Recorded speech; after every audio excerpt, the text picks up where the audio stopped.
Bonjour à tous! Pour ce deuxième épisode de Choisir et intégrer des cives dans un système avec méthaniseur en Champagne, nous allons aborder l'adaptation du système de production.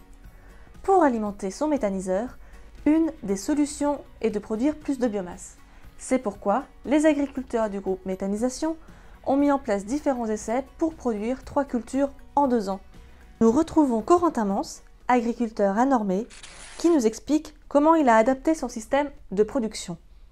Quand on intègre un projet de méthanisation, déjà il faut se poser la question si on veut vraiment modifier notre système d'exploitation ou pas, parce que la production de biomasse, ça a quand même une certaine conséquence sur notre exploitation.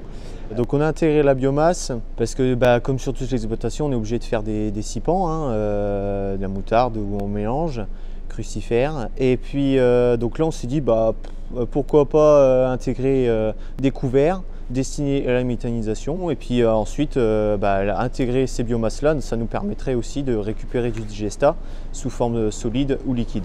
Donc ensuite sur l'exploitation, ça nous a permis de réimplanter de nouvelles cultures comme du régras porte-graines. Donc sur régras porte-graines, on va récolter la graine et puis on va ramasser le foin et puis réaliser une coupe d'ensilage pour le méthaniseur. Ça nous a permis aussi de trouver un débouché pour faire du seigle de semences, parce que aujourd'hui il y a une forte demande en semences de seigle ou encore triticale. Donc ça nous permet de faire des cultures pour récolter la graine. Le réel impact sur l'exploitation, c'est que on a différents points de travail, qui est l'ensilage déjà au mois de novembre avec la récolte des cives d'été et puis la récolte des cives longues au mois de mai. Ensuite, donc, nous sur l'exploitation, on fait partie du réseau Ferme Défi. On a remarqué que l'utilisation de ces couverts nous permettait la levée de mauvaises herbes et donc d'ensiler ces mauvaises herbes-là. Ça permet de retirer ces adventices sur les cultures suivantes, donc de réduire en termes de phyto.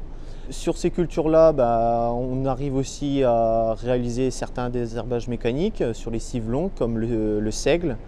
Donc pareil pour réduire les phytos sur l'exploitation. En termes de technique culturale et de matériel, donc nous on est en système simplifié, on n'est pas en semi-direct. Donc travailler un minimum de fois pour implanter nos cives, pour réaliser de la biomasse, on va dire, pas très chère. Allons voir à présent Adrien, qui lui a fait évoluer ses pratiques vers du semi-direct. Afin de s'adapter au méthaniseur qui va arriver, on a modifié et amélioré nos pratiques culturales. Donc par exemple, on a semé du seigle dans luzerne en semi-direct. Par exemple, le semi-direct qui n'était jamais utilisé sur l'exploitation avant. Ça permet également de faire des doubles cultures, de garder un sol toujours vivant avec un couvert végétal pour ne pas être aux aléas climatiques de froid, de gel, de pluie, de ruissellement.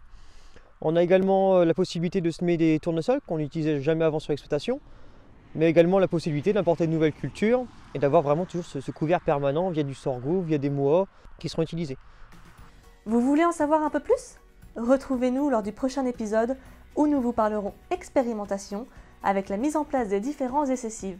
À bientôt!